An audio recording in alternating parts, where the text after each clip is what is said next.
ശ്രീ പദ്ധതിയിൽ സംസ്ഥാനം ഒപ്പുവെച്ചിരിക്കുന്നു. അത് മുന്നോട്ട് കൊണ്ടുപോകാൻ തന്നെയാണോ തീരുമാനം, അല്ലെങ്കിൽ ആ പദ്ധതിയിൽ നിന്ന് ഏതെങ്കിലും തരത്തിൽ സർക്കാർ പിന്നോട്ട് പോകും? അല്ല, ഇപ്പോഴും ഉയർന്നു വന്ന വിമർശനത്തിന്റെ പശ്ചാത്തലത്തിലാണല്ലോ ഈ വിശദീകരണങ്ങളെല്ലാം ചോദിക്കുന്നത്. ഞങ്ങൾക്കതിൽ ഒരു തർക്കമില്ല. ഞങ്ങൾ PM ശ്രീ ഉൾപ്പെടെയുള്ള കേന്ദ്ര ഗവൺമെൻറ് കേരളത്തിന് നൽകേണ്ടുന്ന അല്ലെങ്കിൽ സംസ്ഥാനങ്ങൾക്ക് നൽകേണ്ടുന്ന പദ്ധതിയുടേതായാലും പ്രൊജക്റ്റിൻ്റെതായാലും ആ പണം കേരളത്തിന് ലഭിക്കേണ്ട കാര്യത്തിൽ യാതൊരു സംശയവും ആർക്കും ഉണ്ടാവില്ല. ഞങ്ങൾക്ക് കിട്ടേണ്ടതാണ്. അതിന് മുമ്പൊന്നും നിബന്ധനയുണ്ടായിരുന്നില്ല. ജവഹർലാൽ നെഹ്റുവിൻ്റെ കാലം മുതൽ പഞ്ചവത്സര പദ്ധതി അങ്ങനെയാണല്ലോ തുടങ്ങുന്നത്. അതൊന്നും നിബന്ധനകളില്ല. ഗവൺമെൻറ്റിനെ സഹായിക്കാൻ വേണ്ടിയിട്ടാണ്, ഫെഡറൽ സംവിധാനത്തിൻ്റെ ഭാഗമാണ്. പിന്നീട് ഇന്ദിരാഗാന്ധിയുടെ കാലം മുതലാണ് ഓരോരോ നിബന്ധനകൾ വന്നു തുടങ്ങിയത്. പിന്നീട് ഇപ്പോൾ വലിയ രീതിയിലുള്ള നിബന്ധനകൾ ഈ കേന്ദ്ര ഗവൺമെൻറ് BJP ഗവൺമെൻറ് മുന്നോട്ടേക്ക് വെച്ച് സംസ്ഥാനങ്ങൾക്ക് തരേണ്ടുന്ന പണം തരാതിരിക്കുന്ന പ്രവർത്തനം നടത്തിക്കൊണ്ടിരിക്കുകയാണ്. നമുക്ക് തരേണ്ടുന്ന ഒരു 8,000-ഓളം കോടി ഉറുപ്പിക കേന്ദ്ര ഗവൺമെൻറ് തരാൻ പല നിബന്ധനകളും പറഞ്ഞിട്ടും പല കാര്യങ്ങൾ പറഞ്ഞിട്ടും തരാതിരിക്കുന്നു. 2 ലക്ഷം കോടി ഉറുപ്പിക കഴിഞ്ഞ കാലത്ത് തരേണ്ട പണം നമുക്ക് തന്നില്ല എന്നുള്ളത് വേറെ കാര്യമാണ്, അത് പറയുന്നുണ്ട്.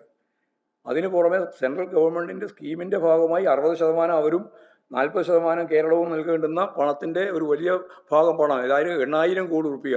ധനകാര്യ വകുപ്പ് മന്ത്രിയോട് ഇന്ന് സംസാരിച്ചപ്പോൾ പറഞ്ഞത് 8,000 കോടി ഉറുപ്പിക നെല്ലിൻ്റെ സംഭരണം ഉൾപ്പെടെയുള്ള കാര്യങ്ങളിൽ തരാൻ ബാക്കിയാണ്. അത് തരുന്നില്ല. ഓരോരോ നിബന്ധനകൾ വെച്ച് നമുക്ക് തരാതിരിക്കുകയാണ്. നമുക്ക് കേരളത്തിന് അർഹതപ്പെട്ട പണം തരിക തന്നെ വേണം. ഇതൊരു കാര്യം. പിന്നെ ഓരോന്നിനും നിബന്ധന വെക്കുകയാണ്. അത് ഒന്നിന് മാത്രമല്ല. ഇപ്പം ഉന്നത വിദ്യാഭ്യാസ മേഖലയിൽ നിബന്ധന വെച്ചു, വീട് നിർമ്മിക്കുന്നതുമായിട്ട് ബന്ധപ്പെട്ടതിന് നിബന്ധന വെച്ചു. ഇപ്പോൾ PM ശ്രീ എന്ന് പറയുന്ന ഈ വിദ്യാഭ്യാസ മേഖലയിലുള്ള വളരെ പ്രധാനപ്പെട്ട ഒരു മേഖലയിൽ നിബന്ധന വെച്ചു. എല്ലാം നിബന്ധന വെച്ചുകൊണ്ട് ഇങ്ങനെ കേരളം ഉൾപ്പെടെയുള്ള സംസ്ഥാനങ്ങളെ അതിശക്തിയായിട്ട് ബാധിക്കുന്ന രീതിയിൽ നിലപാടുകൾ സ്വീകരിച്ചുകൊണ്ടിരിക്കുകയാണ്. ആ നിലപാടുകൾ സ്വീകരിക്കുന്നതിനെ ഇവിടെ യഥാർത്ഥത്തിൽ ഏത് ഗവൺമെൻറ്റും ഫെഡറലിസത്തിൻ്റെ ഭാഗമായിട്ടുള്ള കാര്യം മുന്നോട്ടേക്ക് വെക്കുമ്പോൾ ഈ നിലപാടിനെ എതിർക്കണ്ടല്ലേ? കോൺഗ്രസ് നിലപാടിനെ എതിർക്കുന്നുണ്ടോ? കോൺഗ്രസ് ഇവിടെ ഇപ്പോൾ സമരം നടത്താൻ പുറപ്പെട്ടിരിക്കുകയാണ്. വളരെ വിചിത്രമായ കാര്യം, കോൺഗ്രസിന് ഒരൊറ്റ അക്ഷരം മിണ്ടാൻ അവകാശമില്ല.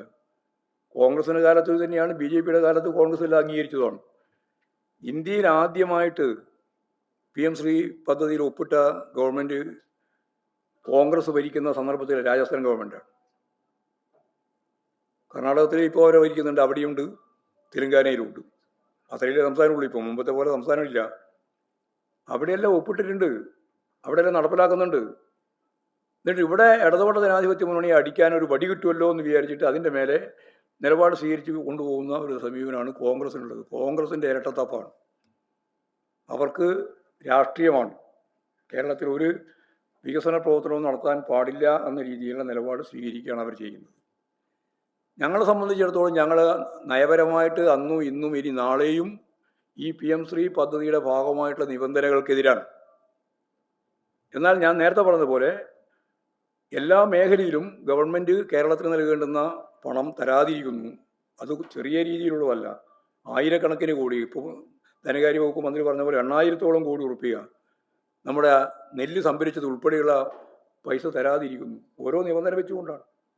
അപ്പോൾ ഇതെല്ലാം വെച്ചുകൊണ്ടുള്ള ശക്തിയായ നിലപാടാണ് കേന്ദ്ര ഗവൺമെൻറ് സംസ്ഥാനങ്ങൾക്കെതിരായിട്ട് ഒരുതരം സാമ്പത്തിക ഉപരോധം പോലെ ചെയ്തുകൊണ്ടിരിക്കുന്നത്.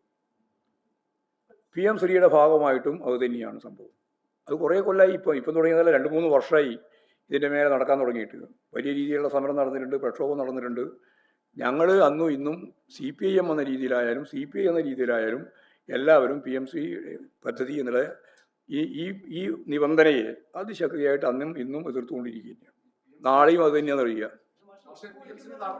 അതാണ് അത് ഗവൺമെൻറ്, അത് ഞാൻ പറഞ്ഞില്ല, അത് ഗവൺമെൻറ്റുമായിട്ട് ബന്ധപ്പെട്ട കാര്യങ്ങളാണ്. ഗവൺമെൻറ്റുമായിട്ട് ബന്ധപ്പെട്ട കാര്യങ്ങൾ ഇടതുപക്ഷ പ്രസ്ഥാനം, ഞങ്ങളുണ്ട്, CPI ഉണ്ട്. CPI ആണല്ലോ ഞങ്ങളുടെ മുന്നണിയിലെ ഏറ്റവും പ്രബലമായ ഒരു ഇടതുപക്ഷ പാർട്ടി.